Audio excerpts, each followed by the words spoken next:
evangeliju smo slišali, kako nas Jezus opozarja, da je pot v nebesa skozi ozka vrata in po strmi poti.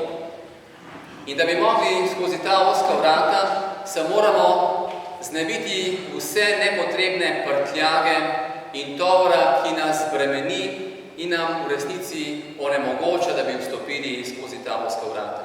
Prav žrtve, za katere danes prosimo in se jih spominjamo, so se v smrtnem boju in v smrtni stiski rešili vseh bremen in se oklenili molitve. Hvaležni za njihov zgled vere in vdanosti v Božjo previdnost, jih tudi mi posnemajmo in molimo, kakor nas je učil Jezus Kristus.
Bratje in sestre med seboj, ki so se zbirali, kakor mi danes, tudi v tej cerkvi pri bogoslužju.